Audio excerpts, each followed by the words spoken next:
وهو العلي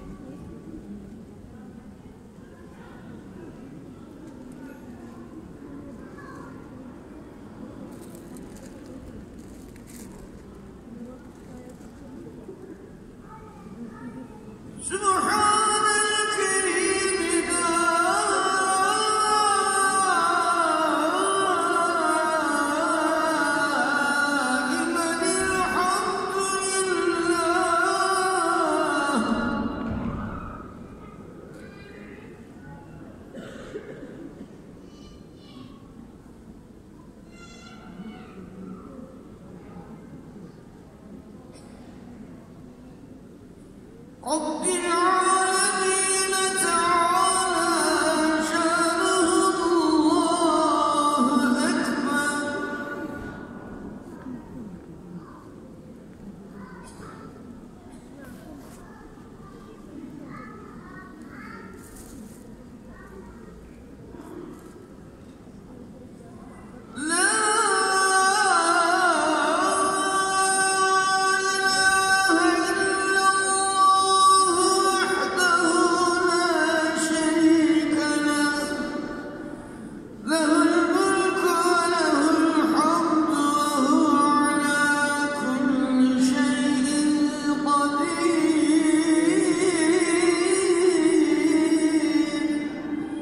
سبحان ربي العلي الأعلى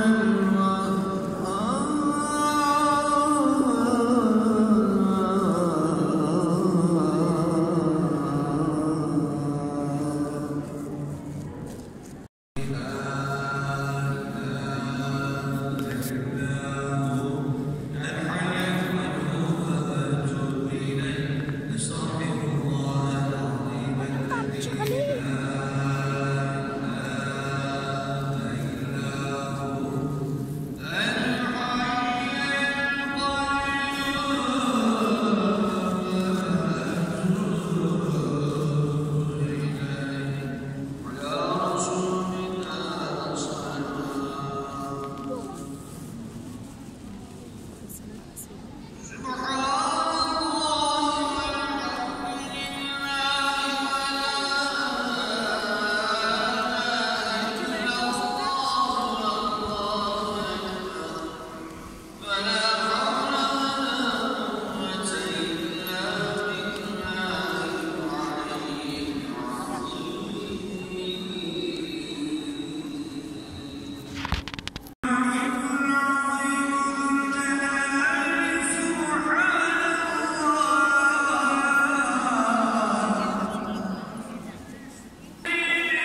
السلام عليكم ورحمة الله تعالى وبركاته. مساء الخيرات والمسرات والبركات والفتح المبين إن شاء الله علينا وعليكم وعلى جميع أمة محمد. إن شاء الله كامل تكونوا لاباس وأنتم تحضروا هذا الفيديو. مرحبا بكم جميعا في قناة عالم أم جنى، وشكرا لكم بزاف لدعمكم الدائم ليا، تعليقاتكم الإيجابية، ربي يحفظكم. كما شفتوا اليوم عندنا ليلة النصفية، فصورت لكم من الجامع. هنايا الأتراك يقولوا لك قنديل، يعني كانديل، فيعملوا فيه صدقات ويديروا ابتهالات ويكدروا الصلاة على النبي. رحت للجامع كما شفتوا، وكان الناس بزاف مجتمعين ما شاء الله، يعني مع انه كان في دوامات وكان في شغل، ولكن الناس تحب الاتراك، يعني دائما نشهدوا لهم في هذا الاحتفالات الدينية. دائما يكون في اكتظاظ في الجوامع، يكون في صدقات بزاف سيرتو للأطفال الصغار. فاليوم ليلة النصف كما تعرفوا ليلة عظيمة عند رب العالمين. ينزل ربي السماء الدنيا ويقول العباد، يعني يغفر لهم كلهم إلا مشاحن أو مشرك، كما ورد في الحديث النبوي الشريف. فهنايا أنا قبل ما نروح كما راكم تشوفوا بديت بميناج خفيف للدار. طبعا هنايا كنت قبلها بليلة مسيقة، وانا دائما نحفز ولادي انه ينظموا السرير تاعهم. طبعا انا نساعدهم، ولكن نعلمهم من الصغر يعتمدوا على رواحهم. والاجواء هذا الايام ما شاء الله، راح النصف من شعبان، ما تبقى لنا غير شويه على الشهر الفضيل. ان شاء الله يدخل علينا وعليكم بالخير ان شاء الله والبركات والستر والعافيه يا رب.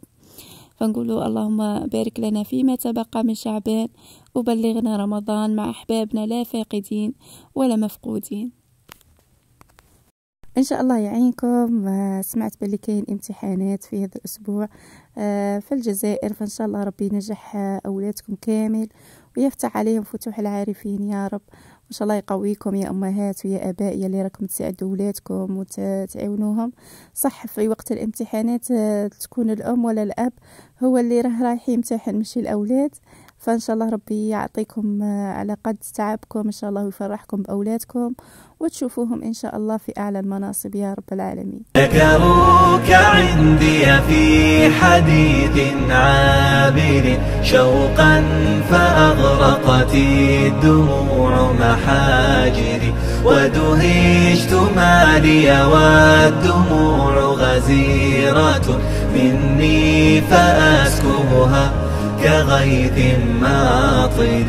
ذكروك فاستيقظت في مشاعرا، وكأنه شوق غفى في خاطري. في لحظة أدركت أنك لم تعد حيا ولن ألقاك بين نواظري. ذكروك عندي في حديث عابر شوقا فأغرقت الدموع محاجري، ودهشت ما لي وانا يابا بديت ندير في لي سوفلي، ولكن على شكل مثلثات.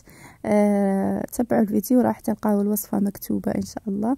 فانا قبل ما نخرج دائما لازم نأمن على داري ونأمن على اكلتي، باش كي نرجع نلقى روحي موجدة. والله البنات انا مش عارف فيا غير انا الطبع هذا ولا اغلب كاين ما شاء الله الناس تخرج برا وكي ترجع ما شاء الله. انا لا العكس، كي نخرج برا نرجع عيانة تعبانة، فعلى هذا نكمل كل شيء قضيان، نكمل باش كي نجي معليا غير نسخن ماكلتي وداري تكون نظيفة.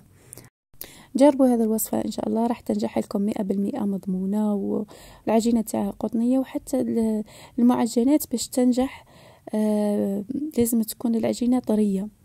الصراحة أنا منش نشكر في روحي، ولكن الحمد لله يعني معجناتي الله يبارك تطلع لي، الله يبارك ما شاء الله قطنية وتطلع طرية. دائما نخلي العجينة طرية ونخليها تخمر غاية تقريبا حتى لساعة، نخليها في غرضها مادام راه البرد، نغطيها مليح ونخليها. البنات تقدروا هنايا تستغنيوا على البيض نورمال، انا مجربتها بدون بيض ومجربتها بدون يور طبيعي، تقدروا تستغنيوا عليهم. الشيء الاساسي في المعجنات هو الحليب، يعني المادة السائلة الخميرة. لازم تكون خميرة صالحة للاستعمال. كاين خميرة جربوها قبل، حطوها مع الحليب وشوية سكر، بعد 10 دقائق ولا 5 دقائق إذا ما تفاعلتش معناتها هذه الخميرة راهي كيف حنا نقولوا غير قابلة للاستعمال. ولا فاخص هنايا كل واحد واش يدير، كل واحد واش يحب، الشيء اللي متوفر عندكم، ماشي شرط يكون اللحم، خضار ولا اي شيء فرماج انتم استخدموه. هنايا البنات انا استخدمت هذا الطابع تاع لي سوفلي، ولكن ما نصح، مش عارف، انا ما عرفتش نخدم به، ولكن الصراحه عياني اللي شريتهم هنايا من تركيا الصغار، هادو احسن اللي نخدم بهم السمبوسك، يعني البوراك السوري او المشرقي بصفه عامه، يعني حتى الخليج يخدموه، اخواتنا في مصر كذلك يخدموا السمبوسك. المهم الليمون هذوك الصغار هما احسن شيء، احسن من اللي جاني من الجزائر. هذا حسيته ما يعطينيش الشكل، او انا ما عرفتش نخدم لها، ما على باليش. نحكي لكم على تركيا البنات، حنا بدات الاجواء الرمضانيه ما شاء الله، والله شوفوا رمضان ضيف عزيز، قبل ما يجي يحط هذيك البهجة، ولا تحسوا قاعد الناس فرحانة، حتى لو كان كل واحد وظروفه تختلف، ولكن سبحان الله ليه نكهة خاصة. فاليوم وأنا طالعة ما شاء الله، حتى الجو عندنا في هذو الأيامات والله يا البنات ما شاء الله، هذيك المطر الخفيفة، مش كاين برد بصح ماشي هذاك البرد المجلد. فوالله إن شاء الله ربي يديمها نعمة يا رب العالمين. وأخيرا الحمد لله عندنا 3 أيام الحمد لله المطر راهي تنزل عندنا، فان شاء الله ثاني الجزائر ان شاء الله يا ربي تكون الكلمه مليحه، وان شاء الله ربي يكون عام خير وفيه بركه، وربي يغيث قلوبنا وعقولنا، ويغيث اراضينا ان شاء الله يا ربي غيثا نافعا يا رب العالمين. هكا كملت معي خرجت معي الوصفه ما شاء الله، طلعت طريه، طلعت هشه ما شاء الله، الله يبارك، وقطنيه. البنات اخلي لكم صوت الامام في الجامع ما شاء الله، صوت الله يبارك. نقول لكم انا تهلاو في رواحكم، الفيديو مازال ما كملش، ان شاء الله مشاهده ممتعه، وان شاء الله يكون الفيديو اعجبكم. اذا اعجبكم ما تنساوش تبارطاجيوه مع احبابكم واصحابكم.